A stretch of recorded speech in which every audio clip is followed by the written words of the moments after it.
నమస్తే, నేను మీ నరేష్.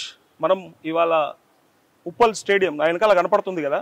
సో ఇక్కడికి ఎందుకు వచ్చినా అంటే, జనరల్గా హైదరాబాద్ క్రికెట్ అసోసియేషన్ అనగానే అందరూ ఏమనుకుంటారంటే వివాదాలు, ఆరోపణలు, లొల్లులు, కొట్లాటలే వినిపిస్తాయి కదా. కాదు, ఇవాళ దానికి భిన్నంగా కనిపిస్తూ ఉంది హైదరాబాద్ క్రికెట్ అసోసియేషన్. మరి దానికి కారణం ఎవరు అని చెప్పి సెర్చ్ చేస్తే అందరూ చెప్పే మాట ఒకటే మాట, ఇప్పుడు వచ్చినటువంటి అధ్యక్షుడి వల్లనే ఇవాళ ఈ పరిస్థితిలో ఉంది.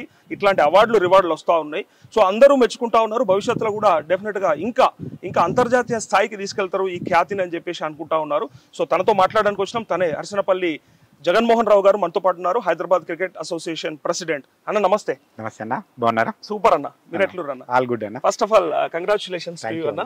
నిజంగా 9 నెలలు కాలేదు మీరు అధ్యక్షుడు ఎన్నికై. సో ఇప్పట్లో అంటే ఈ 9 నెలల్లో ఒక 10-20 సంవత్సరాల నుంచి ఉన్నటువంటి మకిలినో బురదనో లేకపోతే దేన్నో అది అట్లా పేర్లు వచ్చేసినాయి కదా దానికి. అందుకే అట్లా అనాల్సి వస్తుంది. దాన్ని అంతా కనిపించకుండా ఈ 9 నెలలని ఇట్లా చిటికలో మాయం చేసేసారు. ఏదో నా షర్ట్ లాగా వైట్ అయిపోయినా కారణం అన్న? ప్రయత్నం జరుగుతుంది వాస్తవంగా. అన్న హైదరాబాద్ క్రికెట్ అసోసియేషన్ కి 1930లో స్టార్ట్ అయినప్పటి మంచి గ్లోరీ ఉండేది, చాలా మంచి పేరు. హైదరాబాద్ అసోసియేషన్ క్రికెట్ అసోసియేషన్ మనందరికీ కూడా చాలా మందికి తెలియని విషయం ఏంటంటే, ఇది ఫౌండర్ మెంబర్ ఇన్ BCCI, ఇండియాలో ఓల్డెస్ట్ అసోసియేషన్. దానికి చాలా మంచి పేరు ఉండేది. గత కొన్ని రోజుల్లో కొన్ని చిన్న చిన్న ఇష్యూస్ వల్ల సరే, ఇంటర్నల్ ప్రతి దగ్గర ఒక ఫ్యామిలీలో ఎట్లయితే గొడవలు ఉంటాయి ఇక్కడ కూడా అవి జరిగినాయి. అవి కొన్నిసార్లు అనుకోకుండా పేపర్లకు ఎక్కడం, మీడియాలో రావడం, కోర్టులకు వివాదాలకు వెళ్ళడం జరిగింది. ఆ తర్వాత ఎల్ నాగేశ్వరరావు గారి కమిటీ రావడం మీ అందరికి కూడా తెలుసు. ఆ కమిటీ వచ్చిన తర్వాత కొంచెం సెటరేట్ చేస్తూ ఒక clean HC Hyderabad cricket association clean చేయాలనే ఉద్దేశంతో ముందున్న వాళ్ళందరూ ప్రయత్నం చేసుకుంటూ జరిగింది. ఆ భాగంలోనే ఎలక్షన్ పెట్టడం జరిగింది. ఎలక్షన్ కూడా ఏదైతే చీఫ్ ఎలక్షన్ కమిషన్ రిటైర్డ్ అయిన వారి ఆధ్వర్యంలో అండ్ సుప్రీంకోర్టు జడ్జి అయిన వాళ్ళ ఆధ్వర్యంలో ఎలక్షన్ జరిగింది. దాంట్లో ఆ ఎలక్షన్లో నేను ఒక్కోటితో గెలిచి రావడం మీ అందరు కూడా తెలుసు. దాంట్లో భాగంగానే వచ్చేటప్పుడే మేము అనుకున్నాం, హైదరాబాద్ క్రికెట్ అసోసియేషన్ కి పాత గ్లోరీ ఏదైతుందో అది మళ్ళీ రిటర్న్ తీసుకురావాలి. హైదరాబాద్ క్రికెట్ అసోసియేషన్ అంటే వివాదాలు కాదు, ఇప్పుడు పూర్తిగా అట్లాంటి అన్నీ లేకుండా ముందుకు పూర్తిగా వెళ్ళుకుంటూ ఇండియాలోనే the number 1 association Hyderabad cricket association తీసుకురావాలనే ప్రయత్నం జరుగుతుంది. కానీ జగన్ అన్న, మీరు చిన్నవి అని అన్నారు కదా, చిన్నవి అయితే కుటుంబంలో సమస్యలాగా లోపట్న అయిపోయేటి, కానీ ఎక్కడ దాకా వచ్చినాయంటే కోర్టుల వరకు, కేసుల వరకు, విచారణల దాకా పోవడము నిజంగా దారుణంగా అనిపిస్తుంది. అంటే ఎంతో మంది, కోట్లాది మంది చూసే పరిస్థితి మీ వైపు, క్రికెట్ అసోసియేషన్ వైపు కావచ్చు, లేకపోతే క్రికెట్ మ్యాచ్ అంటేనే అంత పిచ్ ఉంటుంది కాబట్టి. సో అవి చిన్నయేం కావు అని నేను అంటా ఉన్నా. వివాదాలు చిన్నదా పెద్దదా అన్నది అన్నప్పుడు ఇక మీరు అనుకున్నట్టు వాళ్ళు సామరస్యంగా పరిష్కరించుకుంటే చిన్న సమస్య. ఒకరొకరికి అభిప్రాయ భేదాలు ఉన్నప్పుడు కోర్టుల దాకా వెళ్ళినారు. కోర్టులలో కొన్నిసార్లు మనకు అగనెస్ట్ గాను, కొన్నిసార్లు ఫేవర్ గాను రావడం జరిగింది. ఆ తర్వాత అడ్మినిస్ట్రేటర్ గారు, ఇక్కడ నాగేశ్వరరావు గారు, సుప్రీంకోర్టు రిటైర్డ్ జడ్జి గారు కూర్చోవడం జరిగింది. వారు కొంచెం సెట్ చేయడం, ఇక్కడ ఉన్న పరిస్థితులు అన్నింటి కూడా సెట్ చేసుకుంటూ రావడం జరిగింది. దాంట్లో భాగంగానే స్లోగా స్టేడియంని కూడా డెవలప్ చేయడం జరిగింది. ఆ తర్వాత స్లోగా వివాదాలు తగ్గిపోతున్నాయి. ఎలక్షన్ అయిపోయింది, ఇంకా ఇప్పుడు వివాదాలు లేవు. అందరం కలిసి పని, ఎలక్షన్ అయిపోయినాక ఇంకా ఏముంటుంది, అందరం కలిసి పని చేస్తున్నాం. అయినప్పుడు కూడా ఇక్కడ మీ అందరు కూడా తెలియని విషయం, దేశంలోని ఉన్న అన్ని క్రికెట్ అసోసియేషన్ కంటే ఎక్కువ ఓటర్లు ఉన్న అసోసియేషన్ హైదరాబాద్ క్రికెట్ అసోసియేషన్. ఎక్కడైతే ఓటర్స్ ఎక్కువ ఉంటారో, క్లబ్ మెంబర్స్, వివాదాలు అందరికీ ఒకరి ప్లేట్ మీద తీసుకెళ్ళడం, అందరినీ ఒకే విధంగా ఆలోచించే విధానం ఉండదు కాబట్టి ఖచ్చితంగా అభిప్రాయ భేదాలు ఉంటాయి. అభిప్రాయ భేదాలు ఉన్నప్పుడు వీలైనంత వరకు సానుకూలంగా పరిష్కరించుకోవాలి. కానప్పుడు కోట తగ్గుతుంది. కానీ అన్న, అంటే ఏదైనా సరే ఒక సందర్భం గురించి మాట్లాడాలనుకున్నప్పుడు, ఒక అభివృద్ధి గురించి మాట్లాడాలనుకున్నప్పుడు దాని చరిత్ర ఖచ్చితంగా బేస్ ఉంటుంది, దాని గురించి మాట్లాడాల్సిన పరిస్థితి ఉంటుంది. అందుకోసమే వివాదాలు, ఆరోపణలు ఏవైనా జరిగి ఉంటే జరిగి ఉండొచ్చు, అంటే రకరకాల ఇష్యూస్ వచ్చినాయి కదా. సో వాటిని మాట్లాడకుండా ఇలా అంతా బాగుందని చెప్పి ఏదో ఓపెన్ గా చెప్పడానికి కూడా తప్పు కదా, అది 100%. సో ఇక్కడ ఇప్పుడు అంటే గత అధ్యక్షుల హయాంలో జరిగినటువంటి మార్పులు ఏం వచ్చినాయి? ఇప్పుడు మీరు 9 నెలల కాలంలో అయితే అవార్డులు రివార్డులు వచ్చినాయి, అది మాట్లాడదాం. కానీ మీరు సడన్ గా చేంజ్ చేసిన విషయాలు ఏంటి ఇక్కడ రాగానే? ముందుగా మీరు అబ్జర్వ్ చేస్తే హైదరాబాద్ క్రికెట్ అసోసియేషన్ అనేది 10 జిల్లాల సొత్తిది. నేను ముందు రోజు చెప్తున్నా, ఇమీడియట్గా నేను టేకప్ చేసింది ఏంటంటే డిస్టిక్లు డెవలప్ చేయాలి. హైదరాబాద్ అసోసియేషన్ హైదరాబాద్కి ఎంతైతే వాల్యూ ఇస్తుందో డిస్టిక్స్ కూడా అంతే వాల్యూ ఇవ్వాలి, వాళ్ళతో పాటు కలిసి పనిచేయాలని. ఇంకా నేను ఇంకొక స్టెప్ ముందుకేసి చెప్పాను, హైదరాబాద్ క్రికెట్ అసోసియేషన్కి ఎస్పెషల్లీ నాకు డిస్టిక్స్ అండ్ హైదరాబాద్ 2 కళ్ళ లాంటివి, రెండింటిని సమానంగా చూసుకోవాలి.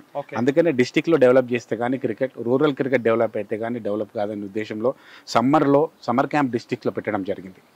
సమ్మర్ క్యాంప్ డిస్ట్రిక్ట్లో పెడితే దాదాపుగా 4-5 వేల మంది కొత్త పిల్లలు క్రికెట్కి ప్రాక్టీస్ అయినారు. హైదరాబాద్ క్రికెట్ అసోసియేషన్ వాళ్ళందరినీ కూడా మేము రిజిస్ట్రేషన్ ప్రాసెస్, ఇంతకుముందు ఇప్పుడు రిజిస్ట్రేషన్ ప్రాసెస్ ఉండేది కాదు, ఆన్లైన్ రిజిస్ట్రేషన్ పెట్టాం. ఆన్లైన్ రిజిస్ట్రేషన్ పెట్టిన తర్వాత 4-5 వేల మంది రిజిస్ట్రేషన్ చేసుకుని సమ్మర్ క్యాంప్లో వాళ్ళకి ఇవ్వడం జరిగింది. అంతేకాకుండా ఈ రోజు మీరు ఇప్పుడు చూసినప్పుడు ఉమెన్స్ లీగ్స్ అనేది ఇంతవరకు ఇండియాలోని హిస్టరీలో ఎక్కడ లేదు. హైదరాబాద్ క్రికెట్ అసోసియేషన్ ద్వారా నా అధ్యక్షన ఆధ్వర్యంలో ఈ రోజు జరిగింది. ఈ రోజు ఓపెనింగ్ మ్యాచ్ ఇప్పుడు జరిగింది మ్యాచ్. అదే దానికోసమే నేను ఈరోజు వచ్చాను, ఓపెనింగ్ మ్యాచ్ చేశాం. అంతేకాకుండా మీరు ఈ పిచ్ను గ్రౌండ్లో చూసి ఉంటే లాస్ట్ నేను అధ్యక్షుడు కాకముందుకు నేను అధ్యక్షుడు అయిన తర్వాత చూసి ఉంటే మీరు కెనపీ వచ్చింది, సీటింగ్ వచ్చింది, లైటింగ్ వచ్చింది, లైటింగ్ వచ్చింది పూర్తిగా. అన్నిటికంటే ఇంకా క్రికెటింగ్ విషయానికి వస్తే డొమెస్టైల్ ఇష్యూ ఒకటి మనం అయితే ఇంతకు ముందుకు హైదరాబాద్ క్రికెట్ స్టేషన్లో సరే మాల్ ప్రాక్టీసెస్ జరిగినాయి, అందరికీ కూడా తెలుసు. ఏదో రాష్ట్రానికి సంబంధించిన వాళ్ళు వచ్చి ఇక్కడ వచ్చి క్రికెట్ ఆడుతుండే, దాన్ని కట్ చేసాం మేము. దాన్ని కట్ చేసి హైదరాబాద్లో ఆర్ తెలంగాణలో పుట్టిన వాళ్ళకి క్రికెట్ ఆడే హక్కు ఉంటుంది, లేదా ఒక 5 years ఇక్కడ చదువుకొని ఉండాలి, లేదా సర్వీసెస్లో వాళ్ళ పేరెంట్స్ ట్రాన్స్ఫర్ అయి ఉండాలి. ఇవన్నీ ఉంటేనే తప్ప క్రికెట్ ఆడేమని చెప్పి అట్లా ఒక 10-15 మంది వేరే రాష్ట్రం నుంచి ఇక్కడ వచ్చి మాల్ ప్రాక్టీసెస్ కింద ఆడే వాళ్ళందరినీ కూడా రిటర్న్ పంపించిన. ఇట్లాంటి చాలా సీరియస్ ఇష్యూస్ మీద వర్కౌట్ చేసి ఒక బోల్డ్ డెసిషన్ తీసుకున్నాం. కానీ అంటే దశాబ్దాల కాలం పాటు ఉన్నటువంటి హెచ్సిఏ అంటే అప్పుడు ఎందుకు ఇవన్నీ మార్పులు తీసుకురాలేకపోయినరు? గతంలో చేయాల్సి ఉండే కదా, అంతే కదా, అది ఎందుకు దాటిపోయింది, ఇప్పటి వరకు ఎందుకు వచ్చింది, మీ దాకా ఎందుకు వచ్చింది అనేది పెద్ద ప్రశ్న. అది నాకు కూడా చాలా సార్లు అనిపిస్తుంది. అది బాధ్యత అనిపిస్తుందా, బరువు అనిపిస్తుందా మీకు? నిజంగా బరువుతో కూడిన బాధ్యత. ఇప్పుడు నేను ఫస్ట్ రోజు ఎలక్షన్ గెలిచిన తొందరలోనే చెప్పాను, హైదరాబాద్ క్రికెట్ అసోసియేషన్ అధ్యక్షుడు అనేది ఎంతైతే ఆనందంగా ఉంటుందో అంతేకాకుండా ఇది ఒక ముళ్ళ కిరీటం లాంటిది. 100% తప్పకుండా. ఎందుకంటే ఐపీఎల్ అప్పుడు నాకు ఫస్ట్ ఐపీఎల్ మ్యాచ్ అప్పుడే అర్థమైంది దీన్ని భరించుడు చాలా కష్టమైన పని, చాలా జాగ్రత్తగా భరించాలి. ఎంత జాగ్రత్తగా భరించినా ఎంత జాగ్రత్తగా చేసినా బదలామీన్లకు కంపల్సరీ. ఎందుకంటే ఫోకస్ అంతా ఇక్కడే ఉంటది, అటు సెలబ్రిటీలు ఎట్లా చూస్తారో ఇటు క్రికెట్ ను కూడా అట్లే చూస్తారు కాబట్టి. అందుకనే దీన్ని కొంచెం జాగ్రత్తగా హ్యాండిల్ చేసుకుంటూ వీలైనంత వరకు వివాదాలకు వెళ్లకుండా, వీలైనంత వరకు ఇక్కడ నేను కానీ నాతో పనిచేసే వాళ్ళు కానీ నాతో గెలిచిన ఆఫీస్ బేరర్ కానీ ఎట్లాంటి తప్పు చేయకుండా అది కాపాడుకుంటూ వస్తున్నాం. అయితే నేను ఘంటాపదంగా గట్టిగా చెప్పగలుగుతున్నా, ఈ రోజు వరకు కూడా ₹1 కూడా మాల్ ప్రాక్టీసెస్ హైదరాబాద్ క్రికెట్ అసోసియేషన్లో నేను గెలిచిన తర్వాత జరగలేదు. ఒక చిన్న తప్పు ఎవరిని మేము చేయట్లేదు, ఇంకొకరిని చేయట్లేదు. ఇట్లా టెండర్స్లో కానీ వెండర్స్ కానీ సెలక్షన్ ప్రాసెస్లో కానీ ఎవరిని ఇన్వాల్వ్ కానియట్లేదు. మేము కూడా ఎవరికి కూడా యాజ్ పర్ ప్రాసెస్ ప్రకారమే తప్ప దేంట్లో కూడా ఇన్వాల్వ్ అవ్వదు. హ్యాండ్బాల్ ఫెడరేషన్ ఆఫ్ ఇండియా ప్రెసిడెంట్గా పనిచేసి క్రికెట్ అసోసియేషన్ అధ్యక్షుడిగా వస్తే అక్కడికి ఇక్కడికి ఏం తేడా చూస్తున్నారు మరి మీరు? అంటే అక్కడ ఏమన్నా మార్పులు తీసుకొచ్చి ఇక్కడ అవే ఏమన్నా ఇంప్లిమెంట్ చేయడానికి ట్రై చేస్తున్నారు? 100% ఆ ఎక్స్పీరియన్స్ చాలా బాగా పనిచేస్తుందా? చాలా స్పోర్ట్స్ అసోసియేషన్ అన్ని సేమ్ ఆల్మోస్ట్, కానీ స్పోర్ట్స్ డిఫరెన్స్ కదా. Sports difference, double difference. Sports association వేరే అసోసియేషన్ కి క్రికెట్ కి సొంత డబ్బులు బీసీసీఐ నుంచి డబ్బు వస్తుంది. కరెక్ట్. మాకు హ్యాండ్బాల్లో డబ్బు సొంతంగా వచ్చేది కాదు. మా సొంత డబ్బులు కానీ నావి కానీ నా ఫ్రెండ్స్ కానీ స్పాన్సర్స్ నుంచి వచ్చిన డబ్బులు కానీ చాలా పెట్టేవాళ్ళం. క్రికెట్కి వచ్చే వరకు ఏమైందంటే పూర్తిగా బీసీసీఐ మాకు ఫండింగ్ ఇస్తుంది. హైదరాబాద్ క్రికెట్ అసోసియేషన్ కి 100 కోట్లు సంవత్సరానికి క్రికెట్ అసోసియేషన్ మనకి ఇస్తాం బీసీసీఐ. సో ఇంత పెద్ద ఫండ్ ఉన్నది. ఫండ్ ఉన్నప్పుడు ఖచ్చితంగా గొడవలు ఉంటాయి, అందరికి దృష్టి ఇక్కడ ఉంటుంది. సో మాకు ఇప్పుడు హ్యాండ్బాల్ కి క్రికెట్ కి అదేమో పూర్ గేమ్, ఇది rich game. That's the difference. అదే difference. Poor game and rich game, ఇదే గ్యాప్ ఉంది. 100% rich game. So poor game ని సక్సెస్ఫుల్ గా రన్ చేసిన మీరు అక్కడ బ్రహ్మాండంగా ఎన్నో ఈవెంట్స్ అండ్ ఎన్నో అచీవ్మెంట్స్ ఉన్నాయి కదా. సో ఇక్కడ ఆ ఎక్స్పీరియన్స్ ఉపయోగపడుతుందని మీరు అన్నారు కదా, మరి ఏదైనా ఫెయిల్యూర్స్ కూడా ఏమన్నా ఇబ్బంది అవుతుంది కదా ఇక్కడ కూడా? అక్కడ ఫెయిల్యూర్స్ ఏమన్నా ఉంటే అవి ఇక్కడ రిపీట్ అవ్వకుండా చేసుకోవడానికి ఏమన్నా ప్లానింగ్స్ ఉన్నాయా మరి? అంటే 100% ఇక్కడ హైదరాబాద్ క్రికెట్ అసోసియేషన్ క్రికెట్ కి అండ్ హ్యాండ్బాల్ కు ఉన్న డిఫరెన్స్ ఏంటంటే లోదా కమిటీ తర్వాత ఇక్కడ ప్రతిదానికి సెట్ నామ్స్ ఉన్నాయి, 100% SOPs ఉన్నాయి. ప్రతి మ్యాచ్కి కానీ ప్రతి టోర్నమెంట్కి కానీ ప్రతి ఈవెంట్కి కానీ ఒక చిన్న ఐపీఎల్ మ్యాచ్ కానీ ఒక చిన్న టెస్ట్ మ్యాచ్ కానీ ఏ మ్యాచ్ జరిగినా దానికి ఏదైతే ప్రొసీజర్స్ ఎవ్రీథింగ్ ఉంది. అందులో మనం ఏమైనా చేంజ్ చేసుకోవడానికి కూడా చేంజ్ చేయాలంటే చేంజ్ చేయడానికి కూడా లేదు. బట్ హ్యాండ్బాల్ లాంటి వేరే గేమ్స్కి వెళ్తే ఆ ప్రొసీజర్స్ అన్ని లేవు. సో క్రికెట్ లో డబ్బులు ఉన్నాయి కాబట్టి ప్రొసీజర్స్, అక్కడ డబ్బులు లేవు కాబట్టి ప్రొసీజర్స్ ఏమి లేవు. కానీ మీరు ఇందాక చెప్పినట్టు అంటే డిస్ట్రిక్ట్స్ పైన కూడా ఫోకస్ చేసినాము. డిస్ట్రిక్ట్స్ నుంచి అసలు జనరల్ గా వచ్చేదే గ్రామీణ ప్రాంతాల నుంచి కదా, అంటే క్రికెటర్లు ఎక్కువగా అంటే ఏ గేమ్లో అయినా సరే గ్రామీణ ప్రాంతాల నుంచి వస్తూ ఉంటారు. ఇన్ని రోజులు వాళ్ళు కొంత వివక్షకు గురైనట్టు అనిపించింది. మరి వాళ్ళను సెలక్షన్ ప్రొసీజర్లు కావచ్చు, లేకపోతే అండ్ వాళ్ళకి ఇచ్చే ట్రైనింగ్లు కావచ్చు. సో హైదరాబాద్ అంటే అంటే పట్టణ ప్రాంతాల్లో ఉన్న వాళ్ళకి ఎక్కువ ఫెసిలిటీస్ ఉంటాయి, మాకేం ఉండవనే బాధలు అయితే ఉంటారు కదా వాళ్ళకి. సో ఇప్పటికిప్పుడు మీరు తీసుకొచ్చిన చేంజెస్ ఏంటి మరి? మీరు అన్నారు ఎట్లాగూ ఆ బాధలో నేను కూడా బాధిస్తున్నాను. అంతేనా? ఎందుకంటే నేను గ్రామీణ ప్రాంతం నుంచి వచ్చిన. నేను గవర్నమెంట్ స్కూల్ తెలుగు మీడియంలో గవర్నమెంట్ స్కూల్లో చదువుకున్నాను. నేను బాగా క్రికెట్ ఆడే. ఏ స్కూల్ సార్? ఏ ఊరు మీది? దండు మైలారంని రామోజీ ఫిలిం సిటీ దగ్గర ఒక విలేజ్ ఉంటుంది, ఇబ్రాహీంపట్నం మండలం, రంగారెడ్డి జిల్లా. మా చుట్టూ గుట్టలు ఉంటాయి, రాచకొండ గుట్టలు, మధ్యలో మా village full Naxal affected area. అయినప్పటికీ కూడా మంచి క్రికెట్ ఆడేవాళ్ళం. రాచకొండ గుట్టలలో క్రికెట్ మంచిగా ఆడేవాళ్ళం. మాకు ఒక హెచ్సిఏ ఉంటుందని, దాంట్లో లీగ్స్ అయితే అని, రంజీద్ ఉంటుందని తెలియదు. హైదరాబాద్ కి కూతవేటు దూరంలో, నేను 45 కిలోమీటర్లు నాకే తెలియనప్పుడు వాడికి ఏం తెలుసు. అప్పటి నుంచి అనుకున్నాను హైదరాబాద్ క్రికెట్ అసోసియేషన్ లో ఒక 4-5 సంవత్సరాల నుంచి నేను ఇన్వాల్వ్ అయినప్పుడు ఈ గేమ్ ని హైదరాబాద్ నుంచి ఊరు దాకా తీసుకెళ్లాలి, ప్రతి విలేజ్ తీసుకెళ్ళడమే నా ఇంటెన్షన్. అందుకనే సరే పాత వాళ్ళు మంచి చేశారా తప్పు చేశారా అన్న దానికి నేను వెళ్ళను, బట్ నా విషయంగా నేనేం చేస్తున్నా అన్నదే నా ఇంటెన్షన్. ఖచ్చితంగా ఈ రోజు మేము క్రికెట్ ని విలేజ్ లకు తీసుకెళ్తున్నాం. అయితే పూర్తిగా పాత బాడీస్ కూడా చేయలేదని చెప్పడానికి కూడా లేదు. డిస్ట్రిక్ట్స్ సంబంధించిన టోర్నమెంట్ చేస్తూ ఉన్నారు. అంతేకాకుండా మాకు మహబూబ్ నగర్లో అండ్ నిజామాబాద్లో 2 మంచి గ్రౌండ్స్ కొని పెట్టారు పాత టీం. దాంట్లో భాగంగానే ఇప్పుడు మేము కూడా ఏం చేస్తున్నామంటే ప్రతి పాత జిల్లాలో 10 జిల్లాల్లో ఇంకా ప్రతి దగ్గర మినిమం ఒక 15 నుంచి 25 ఎకరాల గ్రౌండ్ ఒకటి అక్కడ రెడీ చేసి డిస్ట్రిక్ట్స్లో వాళ్ళందరికీ కూడా ఇన్ఫ్రాస్ట్రక్చర్ ఇస్తేనే వాళ్ళు క్రికెట్ ఆడడానికి పాసిబిలిటీ. ఇన్ఫ్రాస్ట్రక్చర్ ఇవ్వకుండా ఏం చెప్పినా మనం అది గాలిలో మాట చెప్పిన. అందుకనే ఫస్ట్ గ్రౌండ్ ప్రిపేర్ చేయాలనుకుంటున్నాం. ఇప్పుడు ఏదైతే మాకు జిమ్ఖానాలో ఒక ఎక్సలెన్సీ సెంటర్ ఉంటుంది, అట్లనే అక్కడ ప్రతి జిల్లాలో హెడ్ క్వార్టర్లో ఒక ఎక్సలెన్సీ సెంటర్ని పెట్టి డిస్ట్రిక్ట్ ఎక్సలెన్సీ సెంటర్ చేసి అక్కడ నుంచి క్రికెట్ని డెవలప్ చేసుకుంటూ రావాలి. దాంట్లో భాగంగానే ఈ సంవత్సరం కొత్తగా ఎప్పుడు లేనిది స్కూల్ లీగ్స్ని, డిస్ట్రిక్ట్ స్కూల్ లీగ్స్ని అండ్ డిస్ట్రిక్ట్ లీగ్స్ని కూడా నెక్స్ట్ మంత్ నుంచి మేము అనౌన్స్ చేయబోతున్నాం. సో అక్కడ ఎవరైతే పర్ఫార్మెన్స్ బాగా చేస్తారో వాళ్ళని ఆ ఎక్సలెన్సీ సెంటర్కి తీసుకెళ్తాం. అక్కడ ఒక 100 నుంచి 150 పిల్లల్ని రెగ్యులర్గా ప్రాక్టీస్ ఇస్తాం. డిస్ట్రిక్ట్ అవసరమైతే వాళ్ళకి బోర్డింగ్ లాడ్జింగ్ ఇచ్చి కూడా అక్కడ బాగా పర్ఫార్మెన్స్ చేసిన వాళ్ళని హైదరాబాద్కి తీసుకొస్తాం. ఈ హైదరాబాద్ ఉప్పల్ గ్రౌండ్లో కానీ మాకున్న జిమ్ఖానాలో కానీ వాళ్ళకు డైలీ మా ఎక్సలెన్సీ సెంటర్లో తీసుకొచ్చి వాళ్ళకు కూడా ప్రాక్టీస్ ఇస్తాం. వాళ్ళ కోసమే ఇక్కడ ఒక 200 నుంచి 300 బెడ్డెడ్ ఒక హాస్టల్ కూడా, అంటే బోర్డింగ్ ఫెసిలిటీస్ కూడా దీంట్లో ఇవ్వాలని ప్రయత్నం చేస్తున్నాం. సో ఇంతవరకు ఎప్పుడు జరగలేదు. సో మా డిస్ట్రిక్ట్ సంబంధించిన మా విలేజ్ పిల్లలు క్రికెట్ ఆడేవాళ్ళు వీళ్ళందరికీ కూడా ఈ మా పీరియడ్ లో పారడైజ్ అనుకోవాలి. వాళ్ళకి అంత బాగా తయారు చేయడానికి చూస్తున్నాం. సీరియస్ గా కూడా ఒక పిల్లోడు క్రికెట్ ఆడాలనుకుంటే వాడికి క్రికెట్ అసోసియేషన్ ఒకటి ఉంది, ప్లస్ హెచ్సిఏలో ఈ లీగ్స్ అవుతాయి, ఈ రంజీస్ అయితే అని ఒక ఇన్ఫర్మేషన్ పాస్ చేయడానికి ప్రయత్నం. ఇట్లా చాలా మందికి తెలియదు. ఇప్పుడు ఆడుతున్న పిల్లలు కూడా చాలా మంది తెలియదు. ఆ ఇన్ఫర్మేషన్ పాస్ చేయడానికి పూర్తి కావాలని మీడియా సపోర్ట్ కూడా, మీ అందరి సపోర్ట్ కూడా తీసుకుంటున్నాం. వీలైనంత వరకు మేము చేసే ప్రోగ్రామ్స్ అన్ని కూడా ప్రెస్ రిలీజ్ చేస్తున్నాం అండ్ వెబ్సైట్లో పెడుతున్నాం. మీడియా ముందుకు వచ్చి మేము చెప్తున్నాం. దాంట్లో భాగంగానే మొన్న మేము సమ్మర్ క్యాంప్ పెట్టినప్పుడు విపరీతమైన రెస్పాన్స్ వచ్చింది. ప్లస్ మా ఆఫీస్ బేరర్స్ కానీ వాళ్ళందరూ కానీ వెబ్సైట్లో ఆన్లైన్లో రిజిస్ట్రేషన్ పెట్టమని అన్నాం. పెడుతున్నప్పుడు అందరు అన్నారు విలేజ్లో ఉన్నాడు, ఆదిలాబాద్లో ఉన్న పిల్లోడు ఆన్లైన్ లెటర్ రిజిస్ట్రేషన్ చేసుకుంటారు, వాళ్ళకి ఏది పరిస్థితి అని. మీకు తెలియని విషయం ఒకటి చెప్తాను నేను, హైదరాబాద్లో ఉన్న వాళ్ళకంటే ఆదిలాబాద్ వాళ్ళే ఎక్కువ మంది రిజిస్ట్రేషన్ చేస్తున్నారు. దానిలో హైదరాబాద్లో ఉన్న వాళ్ళు అప్లికేషన్ సొంతంగా వచ్చి ఆఫీస్కి వచ్చి ఇచ్చారు, అక్కడ ఆదిలాబాద్లో ఉన్న వాళ్ళు రిజిస్ట్రేషన్ ఆన్లైన్లో చేసుకున్నారు. ఇది టెక్నాలజీ మేము వాడుకునేది, ప్లస్ రీచ్ అయినాం అందరికి. వండర్ఫుల్. దానివల్ల మాకు కొంచెం బాగా క్రేజ్ వస్తుంది. అంటే ఇప్పుడు మీరు అన్నారు కదా వాళ్ళు చేసిన డెవలప్మెంట్ అన్నారు, డెవలప్మెంట్ తో పాటు వాళ్ళు అంటించిన బురద కూడా ఉంది కదా. అంటే పోలీస్ స్టేషన్ల దాకా పోవుడు, కేసుల దాకా పోవుడు, ఇదంతా కూడా హైదరాబాద్ క్రికెట్ అసోసియేషన్ కి నిజంగా చెడ్డ పేరు తీసుకొచ్చిందని అనుకోవచ్చు. సో దాని నుంచి ఇప్పుడు మీరు తీసుకొచ్చిన ఈ చేంజెస్ అన్ని కూడా నిజంగా బెనిఫిటే. కానీ ఇప్పుడు వచ్చినటువంటి ఈ అవార్డులు రివార్డుల గురించి మాట్లాడాలంటే, అంటే మీరు ఈ ఐపీఎల్ మ్యాచ్ల తర్వాత, అంటే మీరు అన్నారు best pitch and best ground అని చెప్పి, దానికి వచ్చిన ఈ 50 లక్షల ఏదైతే రివార్డు ఉందో, రివార్డు, సో దాని గురించి చెప్పండి ఒకసారి మీరు. మీరు ముందుగా బురద కోసం మాట్లాడదాం. ఖచ్చితంగా బురద ఉంది మా మీద. దాంట్లో భాగంగానే రెగ్యులర్ గా ఇంకా పాత కేసులు అన్ని రన్ అవుతున్నాయి. సుప్రీం కోర్టులో కూడా నేను రెగ్యులర్ గా కోర్టుకి హైదరాబాద్ క్రికెట్ అసోసియేషన్ తరఫున వెళ్తున్నాను. లాస్ట్ మంత్ కూడా ఒక కేసుకు మేము వెళ్లాల్సి వచ్చింది. వీలైనంత వరకు మంచి అడ్వకేట్లను పెట్టి వాటిని క్లియర్ చేయడానికి చూస్తున్నాం.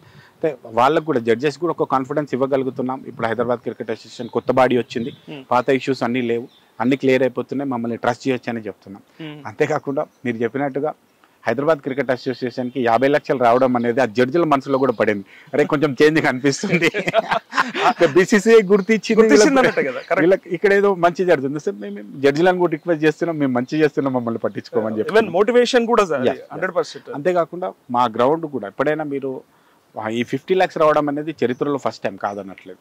కాకపోతే ఇంతకు ముందు కూడా మనకు అవార్డ్స్ వచ్చినాయి. కాకపోతే మొత్తం దేశంలో ఒక 3-4 గ్రౌండ్లకు కలిపి this is the first time ఒక సింగిల్ గ్రౌండ్. కానీ నాకు ఒక క్వశ్చన్ ఉంది ఇక్కడ. క్యూరేటర్లు వాళ్ళే, ఎంప్లాయీస్ వాళ్ళే, స్టాఫ్ వాళ్ళే, అందరూ వాళ్ళే. గతంలో ఎప్పుడు రాని అవార్డు ఇప్పుడు ఎందుకు వచ్చింది అనేది. జగన్ ఉన్నాడు, అప్పుడు లేడు కదా Jagan. That's what I am asking. ఇప్పుడు వాళ్ళకి ఎప్పుడైనా ఒక ఎంప్లాయీకి మోటివేషన్ ఎలా వస్తుంది? వాళ్ళ దగ్గరికి వెళ్ళి వాళ్ళకి కావాల్సిన చిన్న చిన్న ఫెసిలిటీస్ ఇచ్చి నీకు నేనున్నాను ఒక ధైర్యం ఇవ్వగలిగితే వాళ్ళు ఖచ్చితంగా పనిచేస్తారు. నేను చేసింది అదే. వేరే ప్రెసిడెంట్లకు నాకు పెద్ద డిఫరెన్స్ ఏం లేదు. నేను పెద్ద అదేం కాదు, పెద్ద అందగాడిని కాదు, పెద్ద సినిమా హీరోని కాదు. బట్ నేను చేసింది ఏంటంటే నీకు నేను ఉన్నాను, మీరు పని చేయండి, మీ పని చేసిన దానికి ఖచ్చితంగా మీకు బెనిఫిట్ చేసి చూస్తానని చెప్పి వాళ్ళతో కలిసి పనిచేసినాం. గ్రౌండ్లో చాలాసార్లు నాకు తెలిసి ఏ ప్రెసిడెంట్ రానన్ని సార్లు నేను గ్రౌండ్కి వచ్చిన. ఓకే, అలా జరగడం వల్ల కొంచెం వాళ్ళకి మోటివేషన్ వచ్చింది. వాళ్ళు ఇంకెక్కువ టైం స్పెండ్ చేసి దాన్ని బాగా డెవలప్ చేసినారు. వాళ్ళకంటే ఎక్కువ మంచి పేరు నాకు తెచ్చి పెట్టినారు. ఒక అదృష్టం ఏంటంటే ఆ రోజు 50 lakhs అవార్డు వచ్చినప్పుడు మా క్యూరేటర్ ఎవరో తీసుకోవాలి అవార్డుని. వాళ్ళ తరఫున నేనే తీసుకున్నాను. అందరూ ఏమనుకుంటారు నాకు 50 lakhs అవార్డు వచ్చింది అనుకో, ఆ క్రెడిట్ నాకు వచ్చింది. క్రెడిట్ మీకు వచ్చింది. బట్ మీ ఎఫిషియన్సీ కూడా ఉంది కదా డెఫినెట్ గా. సో ఇక్కడ అంటే కాంట్రవర్సీకి వెళ్ళొద్దన్నారు కాబట్టి నేను వెళ్ళను. కానీ ఇప్పుడు వాళ్ళు సరిగ్గా చేసుంటే, వాళ్ళే కనుక ఏ కాంట్రవర్సీ లేకుండా చేసుంటే గతంలోనే ఎన్నో అవార్డులు వచ్చేవి. మీరు ఈ స్థాయికి తీసుకొచ్చేటోళ్ళు కదా, ఈ స్థాయికి తీసుకొచ్చేటోళ్ళు. సో వాళ్ళంతా కూడా దాన్ని రాజకీయాల కోసం ఎక్కువ వాడుకున్నారు ఆ పదవిని అనేది పెద్ద విమర్శ ఇక్కడ. నేను యాక్చువల్గా కాంట్రవర్సీ కోసం అడగట్లేదు, బట్ జరిగింది అది. గత అధ్యక్షులు చేసిందంతా కూడా, వాళ్ళు చేసింది కూడా ఓన్లీ రాజకీయాలను వాడుకోవడం కోసమే ఇక్కడ అధ్యక్షుడిగా ఉన్నారు అన్నారు. సో మీరేమన్నా అటువైపు ఉన్నారా, లేదంటే మీరు వాళ్ళందరికీ భిన్నంగా నాకు అక్కర్లేదు ఏ రాజకీయాలు అంటారా? ఇండియాలో రాజకీయాలను గేమ్స్ని పక్కకు పెట్టడానికి లేదు. ఇండియా ఒక్కటేని కాదు, ప్రపంచంలో ఎక్కడికి పోయినా ఏ దేశంలో అయినా రాజకీయాలు స్పోర్ట్స్ సమానంగానే వెళ్తున్నాయి. ప్రతి దగ్గర ఇది జరుగుతూనే ఉంది. ప్రతి అసోసియేషన్లో దానికి సంబంధించిన ఏదో ఒక ముద్ర ఉండే ఉంటుంది. కానీ అది తగ్గించుకుంటూ పోవాలి. నిజంగా అంటే ప్రతిభ ఉన్నోళ్ళనే పైకి తీసుకురావాలి. రాజకీయాలని తగ్గించాలనే కదా కోరుకునేది సామాన్యుడు. ఇవాళ ఒక మామూలు ప్లేయర్ని అడిగితే అదే చెప్తాడు, నా దగ్గర ఇంత టాలెంట్ ఉన్నా, ఇంత ఉన్నా కూడా నేను ముందుకెళ్ళలేకపోతున్నాను, బాధపడతాడు కదా. సో అలాంటి వాళ్ళని కదా మీరు ఎంకరేజ్ చేయాలి. 100% మీరు చెప్పింది కరెక్ట్.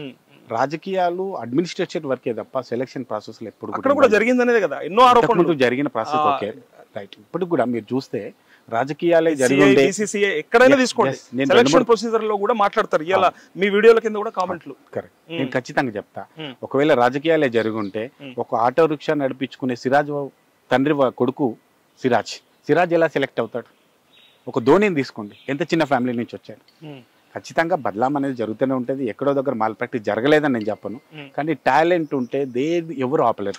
టాలెంట్ ఉన్న ఒకరిద్దరిని చూపించి టాలెంట్ లేని ఎంతో మంది టీంలో మొత్తం ఇండియన్ టీంలో కానీ హైదరాబాద్ టీంలో కానీ ఏ టీంలో చూసుకున్నా 15 players రాస్తే ఎవరు టాలెంట్ లేకుండా వచ్చిన వాళ్ళు ఒకరిని చూపించండి. ఖచ్చితంగా టాలెంట్ లేకపోతే ఎవరు ఏం చేయలేరు. అది 100% టాలెంట్ బేస్ చేసుకొని వచ్చేటప్పుడు చేస్తుంటారు. మేబీ ఎక్కడైనా రాజకీయం వచ్చి వాళ్ళు కోచింగ్ ఇచ్చేటప్పుడు కానీ ఇంకెక్కడైనా అక్కడ ఇన్వాల్వ్ అవుతుండొచ్చు తప్ప, నేను టాలెంట్ లేని వాళ్ళు వచ్చి ఇండియాలో ఆడతారు. అట్లా అంటే గవాస్కర్ కొడుకు ఆడాలి కదా, రైట్? అజరుద్దీన్ అన్న కొడుకు ఆడాలి కదా, ఆడట్లేదు కదా. అట్లా రాజకీయాలు చేయాలంటే, లేకపోతే మన ఏదైనా ప్రైమ్ మినిస్టర్ కొడుకు ఇప్పటి వరకు ఆడాడా ఇండియాలో? అదాని కొడుకు, అద్వానీ కొడుకులో ఆడారు, అంబానీ కొడుకు క్రికెట్ ఆడాడు. కొడుకులు సెలక్షన్ ప్రొసీజర్ లో ఉన్నారు కదా, సెలక్షన్ కమిటీలో ఉన్నారు కదా. ఇప్పుడు ప్రతి ఒక్కరి దగ్గర అది జరుగుతూనే ఉంది. ఇప్పుడు అట్లా ఉన్నారని వాళ్ళు ఏమైనా తప్పు చేసిన అనలేము కదా. అంటే విమర్శలు వస్తాయి కదా దానిపైన, అర్హత లేకుండా కూడా సెలక్షన్ కమిటీలో ఉండడము అట్లాంటివన్నీ కూడా. ఇండియాలో విమర్శ రాని విషయం ఏదన్నా ఉందా? ఏది లేదంటారా? డబ్బులు ఉన్న దగ్గర విమర్శ ఖచ్చితంగా ఉంటుంది. ఖచ్చితంగా అక్కడ చేసే దాంట్లో వాళ్ళు చేసే పనులు కరెక్ట్ ఉందా లేదన్నా చెక్ చేయడం. ఓకే, ఇప్పుడు 50 లక్షలు వచ్చాయి కదా ఈ గ్రౌండ్ కి. సో ఏం చేసిరా? డబ్బులు జమ చేసుకుర్రా, మీరు తీసుకుర్రా, ఏం చేసిరంటే? చాలా మందికి క్వశ్చన్ ఉంటుంది. 50 లక్షలు జగన్ కి వచ్చింది, కొత్త కారు కొనుక్కుంటా మనకి. మొన్న స్క్రోల్ అదే చెప్తున్నా. మొన్న నేను ఏదో కామెంట్ పెడితే అన్న ఇంకో కొత్త కారు కొనుక్కున్నాం అని చెప్పి ఒక కామెంట్ కూడా పెట్టారు. చెప్పండి. 50 లక్షలు పూర్తిగా మా గ్రౌండ్ స్టాఫ్ కి ఇచ్చేసాం. పూర్తిగా నిజంగా? ఎస్. కావాలంటే మీకు ఎవిడెన్స్ మీడియా గురించి. గ్రేట్. నిజంగా 50 లక్షలతో పాటు ఇంకొక 25 లక్షలు కూడా వచ్చింది మాకు. అది మా టెస్ట్ మ్యాచ్ కి సంబంధించింది. మొత్తం 75 లక్షలు మా గ్రౌండ్ స్టాఫ్ కి ఇచ్చాం. ఒక్క రూపాయి కూడా మేము గానీ, మా అడ్మినిస్ట్రేటివ్ స్టాఫ్ గానీ, మా హెచ్సిఏ గానీ తీసుకోలేదు. కావాలంటే మీరు మా గ్రౌండ్ స్టాఫ్ పూర్తి డబ్బులు వాళ్ళకి ఇచ్చేసాము. వండర్ఫుల్. యాక్చువల్గా పిచ్ గురించి కూడా మీరు అంటే మీ ఇంటర్వ్యూలో కూడా చూస్తాను నేను, అంటే రవిశాస్త్రి గానీ లేకపోతే ద్రవిడ్ గానీ సచిన్ గానీ అందరూ కూడా మెచ్చుకున్నారు అని చెప్పారు కదా. బట్ అది ఎప్పుడు మీరు వచ్చిన తర్వాతనా ముందా అనేది ప్రశ్న. అంటే మీరు ఒక విషయం మాత్రం, హైదరాబాద్ క్రికెట్ అసోసియేషన్ ఎంత బదలాం ఉన్నప్పుడు ఏది చెప్పినప్పటికీ కూడా మన జిమ్ఖానా గ్రౌండ్ కి, మన ఉప్పల్ స్టేడియం కి ప్రతి ఒక్క దగ్గర అప్రిషియేషన్స్ ఉన్నాయి. అసోసియేషన్లో గొడవలు ఉండొచ్చు, వేరే దాంట్లో ఉండొచ్చు తప్ప మన పిచ్చు మన గ్రౌండ్. నిజంగా కూడా నేను లాస్ట్ టైం గంగూలీ గారిని కలిసినప్పుడు, టెండూల్కర్ కలిసినప్పుడు, ధోనీని కలిసినప్పుడు వాళ్ళందరూ మన హైదరాబాద్ ఉప్పల్ స్టేడియంని ఎంత అయితే అప్రిషియేట్ చేశారో మన జిమ్ఖానాని కూడా అంత అప్రిషియేట్ చేశారు. వాళ్ళందరూ ఇక్కడ నుంచే కూచ్బిహార్లో కానీ లేదంటే మొహినుద్దుల్లాలో కానీ రంజీల్లో కానీ ఇక్కడ ఆడే వెళ్ళినారు. మన పిచ్చులు అంత బాగుంటాయని వాళ్ళే చెప్పినారు. అంటే ఇది తరతరాల నుంచి వస్తుంది. నేను వచ్చిన తర్వాత ఇంకొంచెం యాడ్ అయిందే తప్ప ఇది కొత్తగా నేను వచ్చి మాయమంత్రం చేసింది ఏం లేదు. పాత ఎవరైతే మన క్యూరేటర్స్ వాళ్ళైతే ఉన్నారో ప్లస్ మన అసోసియేషన్ ఉందో వాళ్ళ ఆధ్వర్యంలో జరిగిన పిచ్చులు ఇప్పటికి కూడా అంతే, అంతకంటే బాగా ఇప్పుడు యాక్చువల్గా పిచ్లలో ఇప్పుడు క్లైమేట్ వల్ల బాగుంటాయా లేదంటే నిజంగా ఇక్కడ క్యూరేటర్ వల్లనో లేకపోతే వాళ్ళు ఇచ్చే ట్రీట్మెంట్ వల్లనో చేంజ్? క్లైమేట్ కొంచెం రోల్ ప్లే చేస్తుంది. బట్ ఇప్పుడు ఈ రోజుల్లో అన్ని ఏ పిచ్ చూసినా ఏ గ్రౌండ్ చూసినా వర్షం పడ్డ హాఫ్ అన్ అవర్లో క్లియర్ అయిపోతుంది. వాటర్ మ్యాచ్ ఆడడానికి పాసిబిలిటీ ఉంది. లాస్ట్ టైం మన ఐపీఎల్ మ్యాచ్లో కూడా మీరు చూస్తే ఒక మ్యాచ్ క్యాన్సిల్ అయింది. మనకి క్యాన్సిల్ అవ్వడానికి రీజన్ వర్షం ఆగకపోవడమే. ఇన్ కేస్ మ్యాచ్ ఆ రోజు వర్షం ఆగి ఉంటే అయిపోయేది కదా, మ్యాచ్ అయిపోయేది. ఆ రోజు కంటిన్యూగా వర్షం పడింది.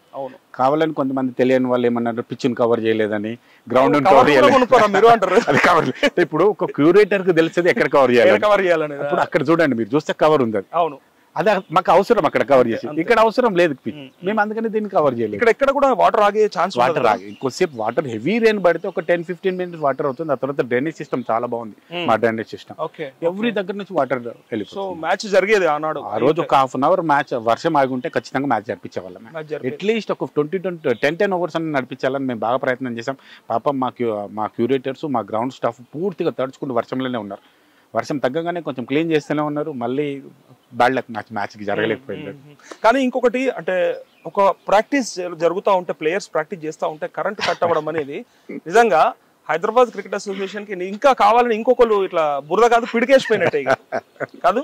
100% కరెక్ట్. ఆ రోజు నేను ఏం చెప్పానంటే మీడియా మిత్రులకు కూడా అందరూ చెప్పాను, నా హైదరాబాద్ క్రికెట్ అసోసియేషన్లో అధ్యక్షునిగా జగన్మోహన్ ఇజ్జత్ పోలేదు. తెలంగాణ బ్రాండ్ హైదరాబాద్ బ్రాండ్ పోయింది, క్రికెట్ బ్రాండ్ పోయింది. ఆ రోజు అసలు ఒక కొంచెమైనా ఇంగిత జ్ఞానం ఉన్న పర్సన్ గ్రౌండ్లో మ్యాచ్ అవుతుంటున్నో ప్రాక్టీస్ అవుతుంటో కట్ చేయాలన్న ఆలోచన ఎట్లా వస్తుందో అర్థం కాలేదు. అరే హైదరాబాద్ క్రికెట్ అసోసియేషన్ డబ్బులు ఎగ్గొట్టుకుపోతుంది. పోనీ 2015 నుంచి కట్ చేయండి, ఈ రోజే సడన్గా ఎందుకు కట్ చేయాల్సి వచ్చింది? దీన్ని వెనుక ఉన్న మతలబ్ మీరు అర్థం చేసుకోవాలి. ఖచ్చితంగా రాజకీయమే, అందరికీ తెలుసు, అది నో డౌట్. నేను అవన్నీ మాట్లాడాను. పాపం ఇమీడియట్ గా పవర్ కట్ కాగానే మేము సీఎం గారిని రిక్వెస్ట్ చేయడం, సీఎం ఆఫీస్ ఇండిపెండెంట్గా సీఎం ఆఫీసు ఇమ్మీడియట్ గా ఎవరైతే ఆ బాధ్యులు ఉన్నారో వాళ్ళని సెంటింగ్ చేయడం, ఇమీడియట్ గా పవర్ రిస్టోర్ చేయడం. ఆ తర్వాత సీఎం గారిని నెక్స్ట్ డే కలవడం, నేను ఆ ఇష్యూని సామరస్యంగా పరిష్కరించడం. ఆ తర్వాత వారు ఒక ఇన్స్టాల్మెంట్ టైం ఇవ్వడం, 4 నెలలు కట్టమన్నారు. అయినా నేను 2 months లో ఫుల్ పేమెంట్, ఆయన 4 ఇన్స్టాల్మెంట్లు కట్టమన్నాడు. నేను ఒకటే ఇన్స్టాల్మెంట్ కంప్లీట్ గా పేమెంట్ చేసేసాను. కానీ ఇది బయట వాళ్ళ ద్వారా కాదు జరిగింది, లోపటి ఇంటి దొంగల ద్వారానే జరిగింది అని అంటారు. అంటే మీ వాళ్ళే ఒకరు కావాలని ఇట్లా చేపించారు అంటారు. అవన్నీ ఉట్టి మాటలు అన్నా, దాని మీద మనం మాట్లాడాలి. కాకపోతే అక్కడ ఏమైందంటే వాస్తవంగా మీకు కూడా చెప్తా, ఒకరిద్దరు కింద ఆఫీసర్లు వాళ్ళ అత్యుత్సాహం వల్ల ఇది జరిగింది అంతే. వాళ్ళ బాసులు బదనాం చేయడానికి అన్నట్టు అనిపించింది కావాలని. నేను ఎట్లా అయితే అనుకోను, బట్ వాళ్ళ బాసులను హ్యాపీ చేయడానికి మేమేదో చేసి డబ్బులు తెప్పిస్తాం అని చేయాలని అనుకున్నాం. కాకపోతే దాని వెనుక కొన్ని రీజన్స్ ఉన్నాయి, కొన్ని నేను మీడియా ముందు మాట్లాడలేదు.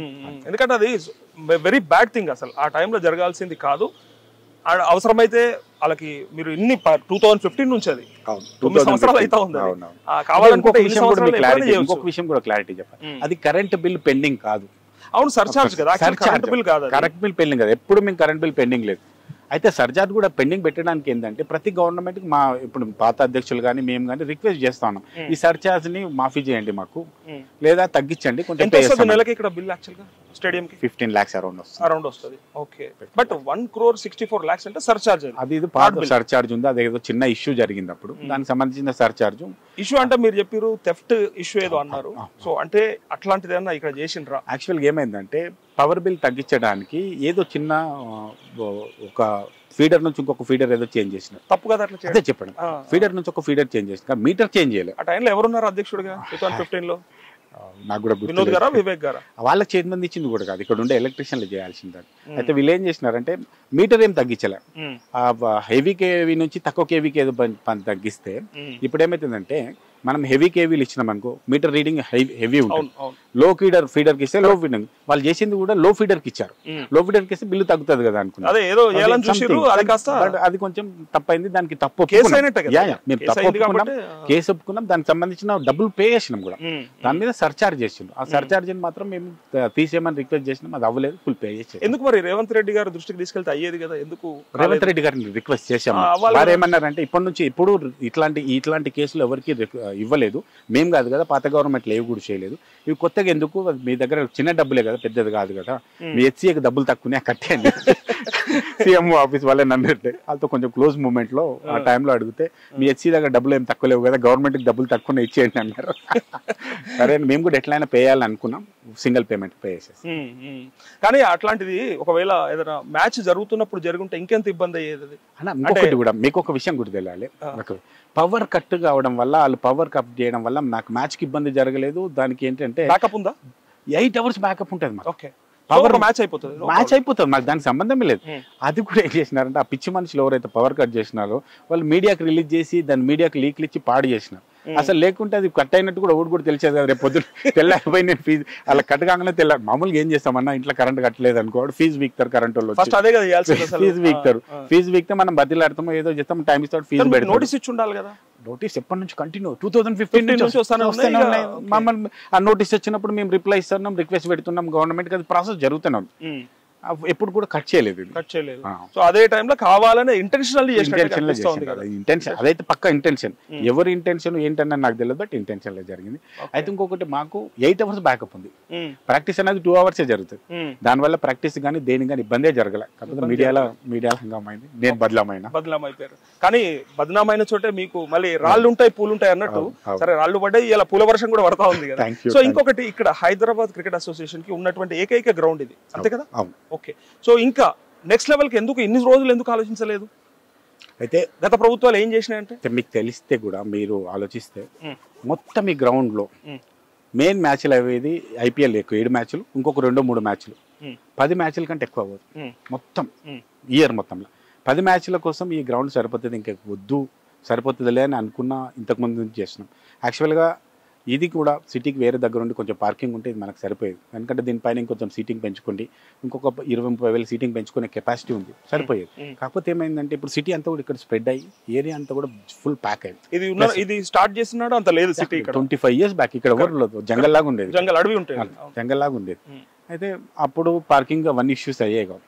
ప్లస్ ఇప్పుడేమో ప్రతి ఒక్కరు కార్లోనే వస్తున్నారు, బైకులు కూడా లేవు, బస్సులు ఎక్కేది మర్చిపోయారు. అదృష్టం ఏంటంటే ఇక్కడ మెట్రో ట్రైన్ ఉంది కాబట్టి కొంచెం అదన్నా మనకు సెట్ అవుతుంది. సో ఇక్కడ అది సరిపోయేది. కాకపోతే ఇప్పుడు ఐపీఎల్కి వచ్చిన క్రేజ్, ఇంతకుముందు ఐపీఎల్ ఉండేది కాదు, ఆ క్రేజ్ ఉండేది కాదు, ఇంతమంది వచ్చేది కాదు. 38,000 40,000 కెపాసిటీ అంటే అదే పెద్ద కెపాసిటీ స్టేడియం. ఇప్పుడు 1 lakh కెపాసిటీ ఉన్నా సరిపోదు.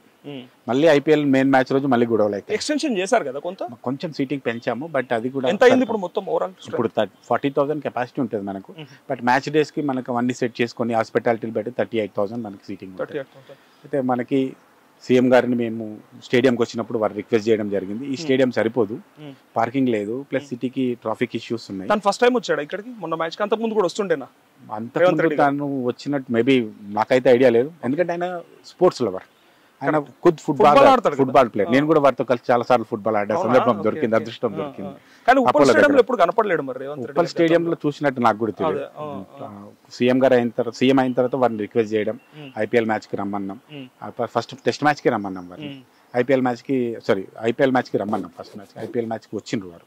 ఐపీఎల్ మ్యాచ్కి వచ్చినప్పుడు ఇక్కడే గ్రౌండ్లోనే, ఇక్కడ నుంచి వారు ప్లేయర్ని కలిసి వెళ్తుంటారు, ఇక్కడే అడిగాను నేను, అన్న ఇది చూస్తున్నారు కదా గ్రౌండ్ సరిపోతుంది, వారితో కొంచెం క్లోజ్ యాక్సెస్ ఉంటుంది, అన్న గ్రౌండ్ సరిపోతలేదు నాకు, పెద్ద గ్రౌండ్ కావాలంటే రాజగన్ మనం మాట్లాడదాం అన్నారు, ప్రపోజల్ తీసుకుంటాం అన్నారు. ఆ తర్వాత మేము సీఎం గారికి ఒక 100 acres కావాలని ఒక ప్రపోజల్ ఇచ్చాం. 100 ఎకరాలు 100 ఎకరాలు కూడా నేను ఎందుకు అడిగానంటే లాస్ట్ గవర్నమెంట్లో నాకు ఐడియా ఉంది, నేను ఎందుకంటే స్పోర్ట్స్తో రెగ్యులర్గా ఉన్నాను కాబట్టి, ఒక స్పోర్ట్స్ స్టేడియం కట్టాలని ఒక ప్రైవేట్ వ్యక్తులకు ఒక 100 acres ఇచ్చారు. ప్రైవేట్ వ్యక్తులకి, ప్రైవేట్ కంపెనీకి. ప్రైవేట్ కంపెనీ వాళ్ళు ఆ స్పోర్ట్స్ స్టేడియం వాళ్ళు అనుకున్న టైంలో వాళ్ళు ఇచ్చిన గైడ్ లైన్స్ ప్రకారం స్టార్ట్ చేయలేదు. స్టార్ట్ పోయే వరకు 100 acres గవర్నమెంట్ రిటర్న్ తీసుకుంది. ఆ రిటర్న్ తీసుకున్నది నాకు సర్వే నెంబర్లు అవన్నీ జీవోలు నాకు తెలుసు కాబట్టి నేను అవే 100 acres నాకు ఇవ్వండి, కాబట్టి షమీర్పేట దగ్గర మాకు 100 acres ఇవ్వండి, మేము మాకు ఫ్రీగా వద్దు, లీజ్ కూడా వద్దు, గవర్నమెంట్ రేట్ ప్రకారం ఇవ్వండి, కార్డ్ రేట్ ప్రకారం మేము కొనుక్కుంటామని చెప్పాను. అసోసియేషన్ మా దగ్గర డబ్బులు ఉన్నాయండి, అట్లా బెటరా లేకపోతే మా దగ్గర డబ్బులు ఉన్నాయి, మేము కొనుక్కుంటాం చాలు, మాకు ఇది లీజ్ గ్రౌండ్, మా ఓన్ గ్రౌండ్ ఉండాలి హెచ్సిఏకి అనే మేము రిక్వెస్ట్ చేస్తాం సీఎం గారు. నిజంగా కొనుక్కుంటారా అన్న అంటే కొనుక్కుంటాం, మార్కెట్ ప్రైస్ ఇస్తారండి, మార్కెట్ ప్రైస్ ఇవ్వం సార్, మేము కార్డ్ రేట్ ఇస్తాం. మేము 100 acres ఇవ్వడానికి రెడీగా ఉన్నాం, మీరు చెప్పిన ప్లేస్ కాదు, మేము వేరే ప్లేస్ చెప్తాం. ఎక్కడైతే సార్ సిటీకి దగ్గర ఇవ్వండి, మాకు ఎయిర్పోర్ట్ కనెక్టివిటీ, మెట్రో కనెక్టివిటీ కావాలి, సరిపోతుంది, మాకు చాలు అని చెప్పినాం. రోడ్స్ మంచిగా ఉండాలి సరే అని చెప్పినారు. వారి ఆఫీస్ నుంచి మమ్మల్ని ఫాలోఅప్ చేసినారు. ఒక ఫైన్ మార్నింగ్ సీఎం గారు రమ్మంటున్నారు రండి అన్నారు. ఆ రోజు నేను హైదరాబాద్ లో లేను, లేకపోతే మా ట్రెజరర్ సిజే శ్రీనివాస్ గారు ఉండే, వారిని లెటర్ ఇచ్చి పంపించాం. ఆ తర్వాత చూసి ప్రపోజల్కి యాక్సెప్ట్ చేసి ఇమ్మీడియట్ గా అదే రోజు అసెంబ్లీలో అనౌన్స్ చేశారు, హైదరాబాద్ క్రికెట్ అసోసియేషన్ కి 100 acres ఇస్తున్నాము. ఎయిర్పోర్ట్ దగ్గరలో ఇప్పుడు కొత్తగా వస్తున్న వెంచర్ దగ్గర, ముచ్చర్ల అనే విలేజ్ దగ్గర, అక్కడ మనకు 100 acres అలాట్ చేసినారు. దానికి సంబంధించిన పేపర్ వర్క్ జీవోస్ రావాల్సింది. సీఎం గారు 14th వస్తున్నారు ఎల్లుండి. వచ్చిన తర్వాత మళ్ళీ వారితో కలిసి దానికి సంబంధించిన ప్రాసెస్ బిగిన్ అవుతుంది అనుకుంటాం. మేబీ అలాట్మెంట్ లెటర్ కూడా ఇస్తారని అనుకుంటున్నాం, ఎక్స్పెక్ట్ చేస్తున్నారు. ఓకే, అయితే మీరు ఇప్పుడు చెప్పినటువంటి పాజిటివ్స్ అన్ని ఏవైతే ఉన్నాయో ఇది వన్ సైడ్ ఉంది, ఇంకొక సైడ్ వచ్చేసి కొన్ని నెగిటివ్స్ ఉన్నాయి. ఈ స్టేడియం మెయింటెనెన్స్ గురించి, సరే టాయిలెట్స్ గురించి కావచ్చు, సీటింగ్ కెపాసిటీ గురించి, లేదంటే టికెట్లు, లాస్ట్కి టికెట్లు కూడా సరిగ్గా మెయింటైన్ చేయరు, మేనేజ్ చేయరు అని చెప్పి బయట పార్కింగ్ కూడా విపరీతమైన ఇష్యూ, పార్కింగ్ ఇష్యూ. సో ఇవన్నీ కూడా సరిగ్గా సెటరేట్ చేయలేదు అనే విమర్శలు ఉన్నాయి మీ పైన. మరి అవి ఇప్పుడు నెక్స్ట్ ఈ 6 నెలలన్నా క్లియర్ అవుతాయి అనుకోవచ్చు, అయిపోయినాయి ఆల్రెడీ. ముందుగా మీకు చెప్పాల్సింది, మేము హైదరాబాద్ క్రికెట్ అసోసియేషన్ ప్రెసిడెంట్ అయిన తర్వాత ఫస్ట్ గ్రౌండ్, పిచ్, ఈ వీవింగ్ ఎక్స్పీరియన్స్ క్లియర్ గా బాగా చేయాలనుకున్నాం. దాంట్లో ఫస్ట్ లెవెల్లో సక్సెస్ అయ్యాం. సెకండ్ మేము ఏమనుకున్నామంటే, ఫస్ట్ IPL మ్యాచ్ కంటే ముందు మాకు టెస్ట్ మ్యాచ్ జరిగింది. టెస్ట్ మ్యాచ్లో మాకు విపరీతమైన ఇబ్బందులు జరిగినాయి, ఎందుకంటే అప్పుడే వచ్చినాం, ఇది 25-30 ఏళ్ళ స్టేడియం. దీంట్లో ఇంకొక విషయం కూడా గుర్తుపెట్టాలి, ఇది పండగ లెక్క దీపావళికి దసరాకి చేసినట్టు సున్నం వేసినట్టు ఒకటేసారి మాకు పని జరుగుతుంది. ఎందుకంటే సంవత్సరంలో 7-8 రోజుల కంటే ఎక్కువ వాడడం. అంతే అప్పటికి నేను రాకముందుకు మార్చిలో మ్యాచ్ అయిన తర్వాత మళ్ళీ ఒక 1 year వరకు ఒక మ్యాచ్ కూడా జరగలేదు. సో మెయింటెనెన్స్ పూర్తిగా పడిపోయింది. టెస్ట్ మ్యాచ్కి వచ్చి మేము అన్ని గంపా అన్ని చదువుకొని సెట్ చేసే వరకు కొన్ని లోపాలు జరిగినాయి. ఆ లోపాలను చదువుకొని మళ్ళీ IPL వరకు బాత్రూమ్ ఇష్యూ రాకుండా చూసుకోగలిగాం, టాయిలెట్ ఇష్యూ రాకుండా చూసుకోగలిగాం, డ్రైనేజ్ ప్రాబ్లం రాకుండా చూసుకోగలిగాం, వాటర్ ప్రాబ్లం రాకుండా చేసుకోగలిగాం, వార్ ఫుటేజ్ మీద అవన్నీ చేస్తాం, సీటింగ్ కెపాసిటీ మంచి నీట్ చేసుకోగలిగాం. అయితే ఇప్పుడు ఏదైతే ఇక్కడ బ్యూటిఫికేషన్ కనిపిస్తుందో, ఇక్కడ ఇంత బ్యూటీ ఉంది, లోపల ఇంత బ్యూటీగా లేదు. నెక్స్ట్ IPL వరకు 100%గా అది బ్యూటిఫికేషన్ చేస్తాం. ఎందుకంటే మేజర్గా మా ప్లేయర్ డ్రెస్సింగ్ రూమ్స్ కానీ, ప్లేయర్స్ వాష్రూమ్స్ కానీ, కార్పొరేట్ బాక్సెస్ వాష్రూమ్స్ కానీ, జనరల్ టాయిలెట్స్ కానీ, హాస్పిటాలిటీ ఏరియాస్ కానీ, ప్లస్ ఇక్కడ చూస్తున్న ఈ లాంజెస్ కానీ, ఈ లాంజెస్లో ఉన్న పాత సీటింగ్ కానీ, ఇదంతా కూడా చేంజ్ చేయాల్సింది.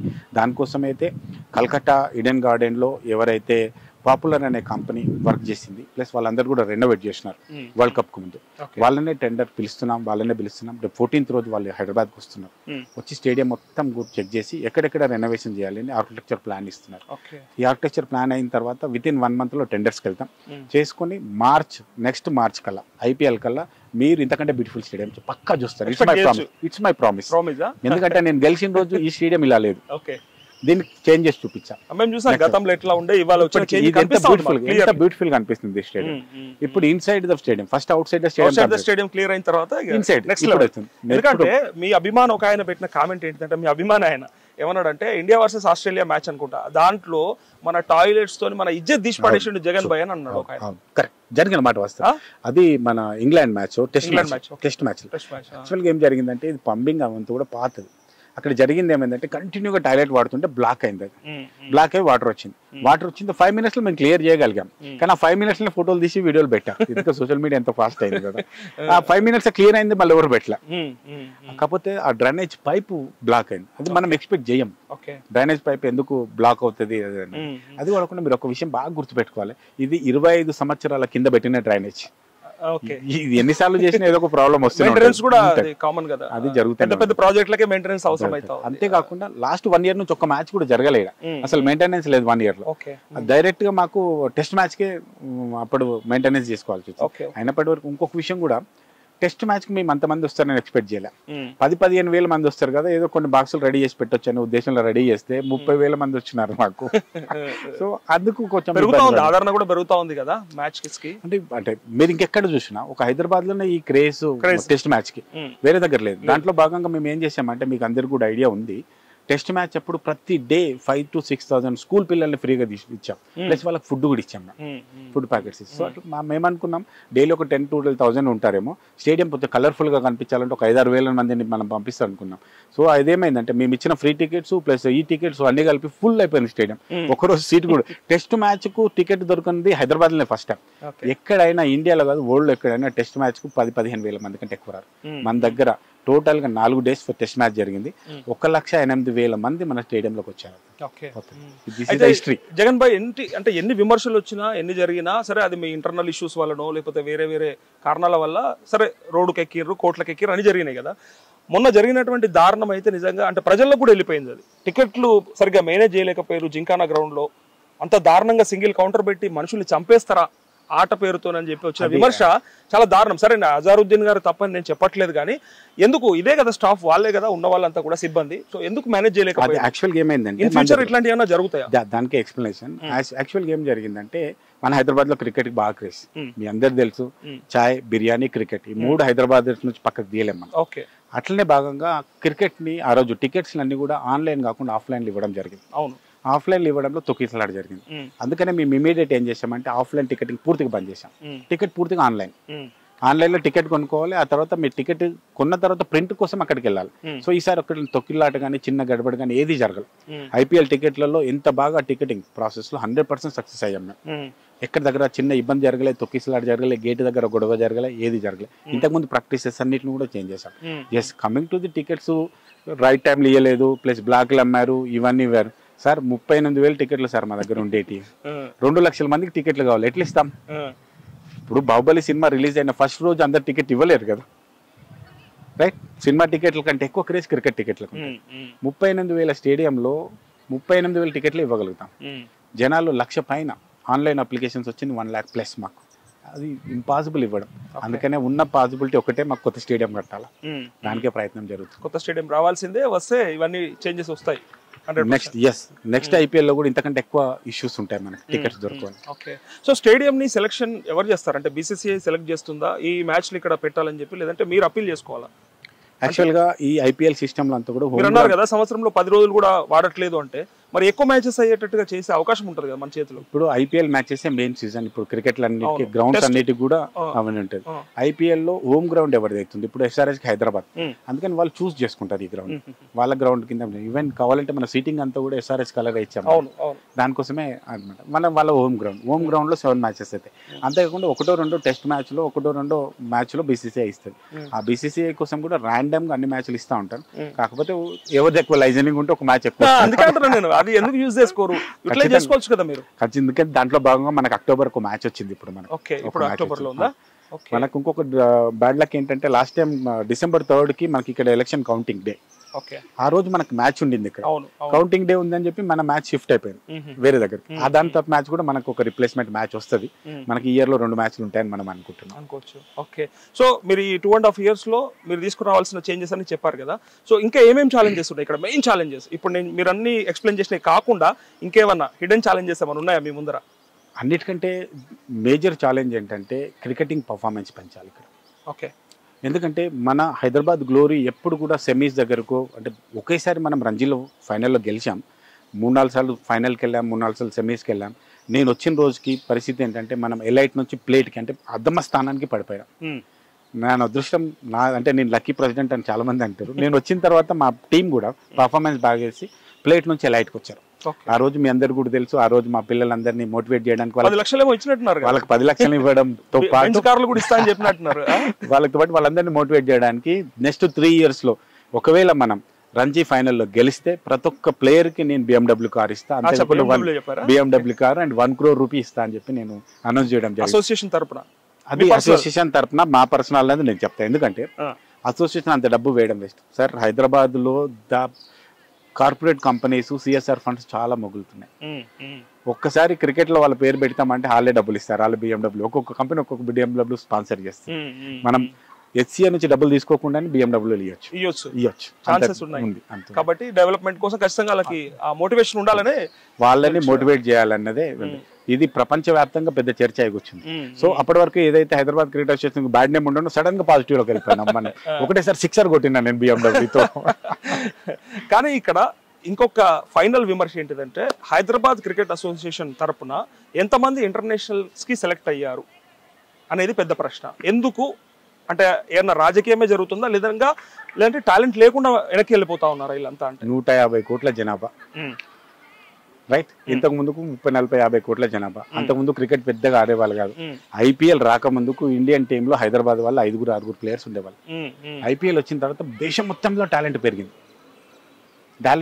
అయినప్పటికీ కూడా మన తరపున ప్రతిసారి ఒకరో ఇద్దరు ముగ్గురు ప్లేయర్స్ ఖచ్చితంగా ఉంటాం. ఇప్పుడు తిలక్ ఉన్నాడు, సిరాజ్ ఉన్నాడు, అట్లా మన దగ్గర నుంచి ప్లేయర్స్ వస్తున్నారు. ఎస్, మీరు అన్నది ఖచ్చితంగా ఒప్పుకుంటా నేను. మన దగ్గర ఇంకా పర్ఫార్మెన్స్ పెరగాలి, ఇంకా టీమ్స్ పెరగాలి. ఇండియన్ టీంలో కాకపోయినా మన దగ్గర ఐపీఎల్లో మినిమం 10-15 మంది ప్లేయర్స్ ఉండాలన్నది నా టార్గెట్. నెక్స్ట్ దాని దిశగానే పనిచేస్తున్నా. ఈసారి నెక్స్ట్ ఐపీఎల్లో మినిమం 5 ప్లేయర్స్ ఉన్నాను మన హైదరాబాద్ క్రికెట్ అసోసియేషన్ వాళ్ళు ఉండాలనే ప్రయత్నం. ఈసారి ఇద్దరే ఉండే మన తరపు నుంచి. మినిమం 5-6 ప్లేయర్స్ మన దగ్గర ఉండాలి. నేను వెళ్ళిపోయే టైంకి ఒక 15 మెంబర్స్ ప్లేయర్స్ నా టర్మ్ అయిపోయేవారు. 15 మెంబర్స్ ప్లేయర్స్ ఐపీఎల్ ఆడాలని. ఐపీఎల్ ఆడిన తర్వాత పర్ఫార్మెన్స్ బాగుంటే ఇండియన్ టీం పోతారు. నా టార్గెట్ అయితే ఐపీఎల్లో ఒక 15 మంది ప్లేయర్స్ ఉంటారు. ఎందుకంటే కర్ణాటక నుంచి చూసిన 10 ప్లేస్ ఉంటారు, మహారాష్ట్ర నుంచి 10 ప్లేస్ ఉంటారు, చెన్నై నుంచి 10 ప్లేస్ ఉంటారు. మన దగ్గరనే ప్రాబ్లం. మరి టాలెంట్ లేక కాదు, ప్లేయర్స్ లేక కాదు, మరి ఎక్కడ స్ట్రక్ అవుతా ఉన్నారు అనేది ఐపీఎల్ లో కొంచెం లైజనింగ్ ఉంటది. ఆ ప్రయత్నం నేను జరుగుతుంది, కొన్ని మీడియా ముందు చెప్పలేము. బట్ ఖచ్చితంగా దాన్ని మీరు ఖచ్చితంగా కంట్రోల్ చేయాల్సిందే కదా. అన్ని విధాల సామధాన వేద దండోపాయాలన్నీ వాడించాల్సిందే, తప్పదు కదా. అవన్నీ చేసి నెక్స్ట్ ఐపీఎల్ లో మన పిల్లలు చాలా మంది మన ప్లేయర్స్ ఉండడానికి ప్రయత్నం చేస్తాం. సో మీ ముందున్న ఇమీడియట్ గోల్ అయితే అదొకటి, ఐపీఎల్ అండ్ రంజీ. ఓకే, ఇంకోటి ఫైనల్ గా అంటే ఒకప్పుడు డే అండ్ నైట్ మ్యాచెస్ నుంచి అంటే టెస్ట్లు డే అండ్ నైట్ నుంచి 2020కి వచ్చేసరికంటే అంటే ఇంకా నెక్స్ట్ ఏమవుతుంది అనే పెద్ద డౌట్ ఉంది అందరికి. ఇంకేమైనా చేంజెస్ వస్తాయా?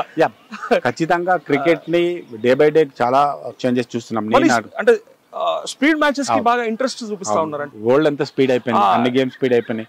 ఫుట్బాల్ లో కూడా స్పీడ్ అయిపోయింది. యూట్యూబ్ వీడియోస్ లో కూడా ఫుల్ వీడియో బంద్ చేసి షార్ట్ వీడియోస్ కి ఎగబడ్డారు కదా, అంత రీల్స్ కి వెళ్ళిపోయారు. అదే జరుగుతుంది. క్రికెట్ లో కూడా చేంజెస్ అవుతాయి. బట్ ఏదైతే ట్రెడిషనల్ క్రికెట్ ఉందో దానికి ఉండే క్రేజ్ తగ్గదు. టెస్ట్ మ్యాచ్ క్రేజ్ తగ్గలేదు, 50 ఓవర్ మ్యాచ్ క్రేజ్ తగ్గలేదు, ఐపీఎల్ కి కూడా క్రేజ్ తగ్గలేదు. రేపు పొద్దున్న ఏదైనా కొత్త వర్షన్ వచ్చినప్పటికీ ఈ వీటికి క్రేజ్ తగ్గదు. ఇవి జరుగుతూనే ఉంటాయి, కొత్తవి కూడా వస్తూనే ఉంటాయి. ఓకే, సో రీసెంట్ గా అంటే జరిగినటువంటి ఇష్యూస్ నుంచి ఒకటి ఏంటంటే మీ స్టాఫ్ మధ్యలో సరిగ్గా సఖ్యత లేక కొంచెం గ్యాప్స్ వచ్చి డిఫరెన్సెస్ వల్లనే ఇష్యూస్ బయటకు వచ్చినాయి అన్నారు కదా. ఇప్పుడు సెట్ అయిపోయినాయా మీ హయాంలో? మరి వాళ్ళంతా మీకు సపోర్ట్ చేస్తున్నారా లేదంటే మిమ్మల్ని కూడా బదనాం చేయడానికి రెడీ ఉన్నారా? బదలాం అనేది క్రికెట్ లో ఎక్కడ ఉన్నా బదలాం కన్ఫామ్ ఉంటుంది.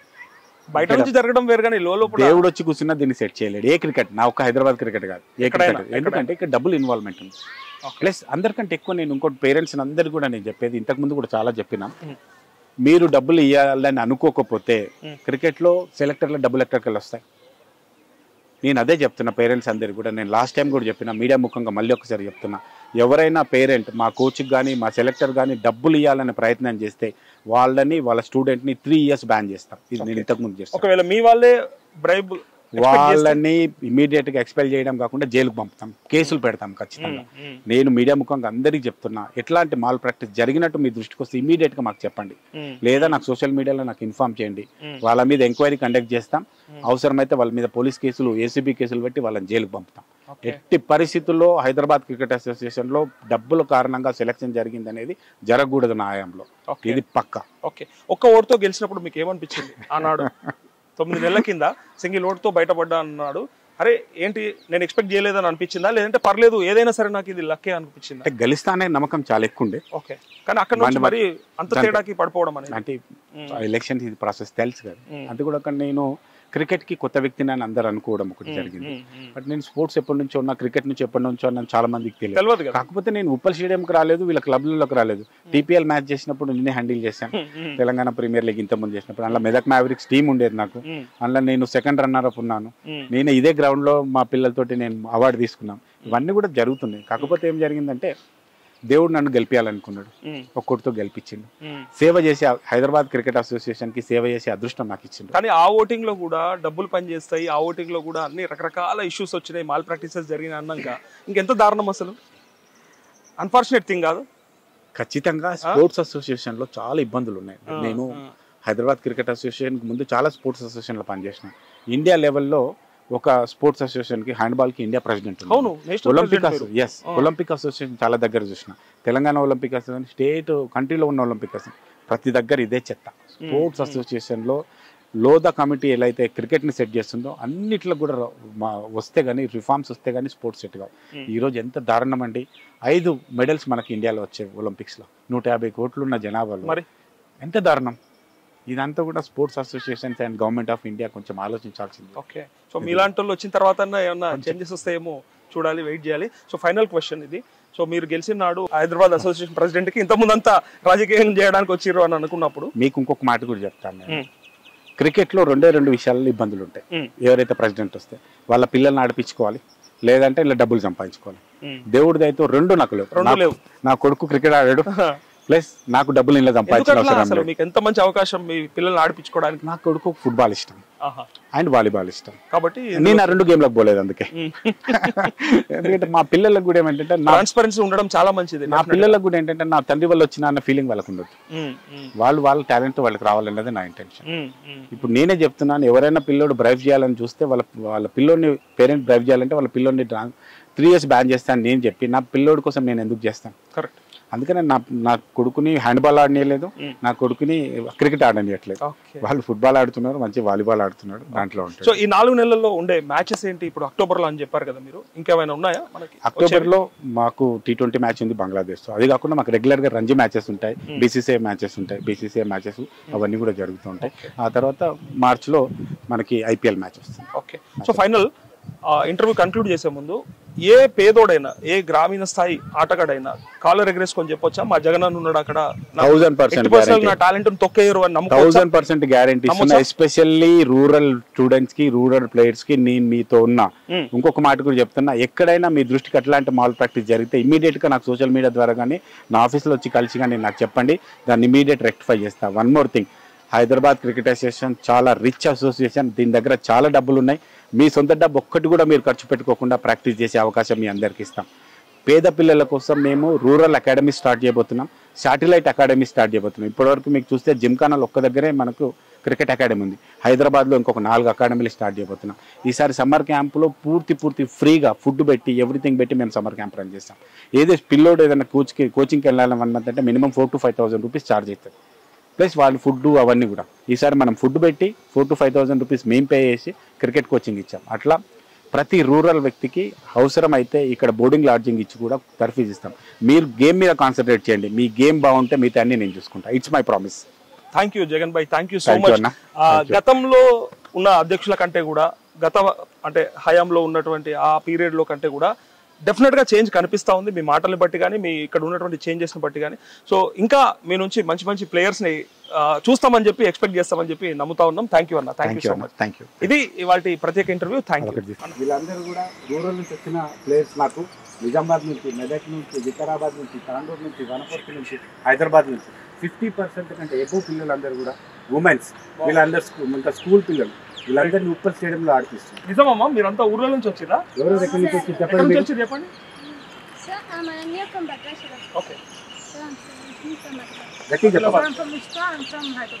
Sir, I'm Ikshita from Vikarabad. Wow. I'm Srikari from Malapur. Okay. I'm Yashashwini from Sharpur. I'm Manska from Nipet. I'm Divya from Vanapati. I'm Smita from Medan. I'm Chaitra Reddy Tandur.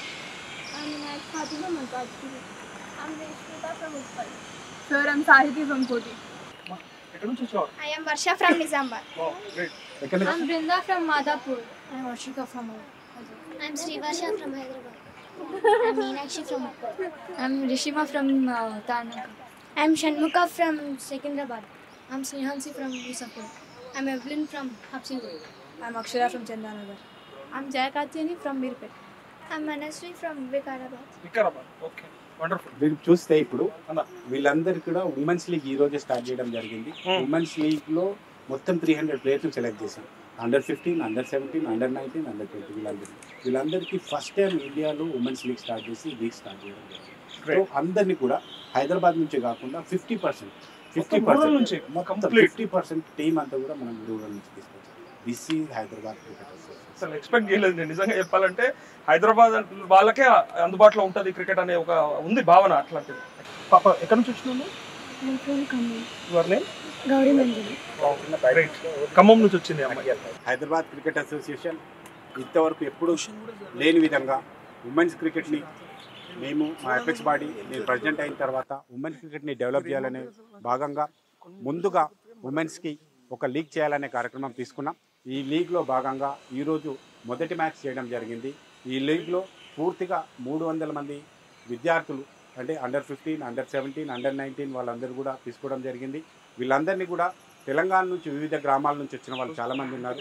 50% Hyderabad నుంచి, 50% rural నుంచి వచ్చిన వాళ్ళు, ఇక్కడ వనపర్తి నుంచి, వికారాబాద్ నుంచి, ఆదిలాబాద్ నుంచి, నిజామాబాద్ నుంచి, మెదక్ నుంచి అన్ని జిల్లాల నుంచి ప్రాతినిధ్యం వహిస్తూ 300 స్టూడెంట్స్కి ఇక్కడ మనం మ్యాచెస్ చేస్తున్నాం. ఉమెన్స్ లీగ్ చేస్తున్నాం.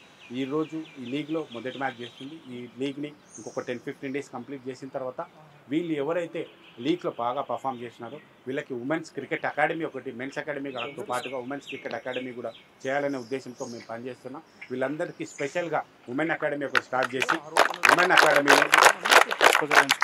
ఉమెన్ అకాడమీలో వీళ్ళందరినీ కూడా తీసుకొచ్చి, ఎందుకంటే WPL బాగా IPL ఎంత క్రేజ్ వస్తుందో WPL అంతే క్రేజ్ వస్తుంది. మీ అందరికీ కూడా తెలుసు. మన ప్రాంతం నుంచే మిథాలీ గారు ఇండియన్ కెప్టెన్ కూడా చేస్తున్నారు. వీళ్ళందరిలోంచి మిథాలీ లాంటి మంచి ప్లేయర్స్ రావాలని, అంతేకాకుండా నెక్స్ట్ WPLలో హైదరాబాద్ నుంచి మినిమం 5 నుంచి 10 మంది ప్లేయర్స్ ఉండాలని ఈ ఉమెన్స్ లీగ్ స్టార్ట్ చేయడం జరిగింది. ఈ ఉమెన్స్ లీగ్లో వీళ్ళందరికీ ఏ రిక్వైర్మెంట్ ఉన్నా ఖచ్చితంగా హైదరాబాద్ క్రికెట్ అసోసియేషన్ వీళ్ళకి ఇస్తుంది. వాళ్ళకి సంబంధించిన అవసరమైతే ఒక హాస్టల్ ఫెసిలిటీ కూడా క్రియేట్ చేసి హైదరాబాద్ క్రికెట్ అసోసియేషన్ ఒక ఉమెన్స్ అకాడమీ చేసి ఉమెన్స్ కోచెస్ని పెట్టి పర్ఫెక్ట్గా WPLలో వీళ్ళని తీసుకురావడానికి, తద్వారా వాళ్ళని ఇండియన్ టీంలో తీసుకురావడానికి ప్రయత్నం చేస్తున్నాం. All the best girls, all the best. Thank you all the best, all the best. Come on, all the best, all the best, all the best, all the best. ఏం పేరు నీ పేరు? షణ్ముఖప్రియ, ఎక్కడి నుంచి? Thank you. సబ్స్క్రైబ్ చేయండి. Please do subscribe to. Please like, share and subscribe to top Telugu TV. Top Telugu TV.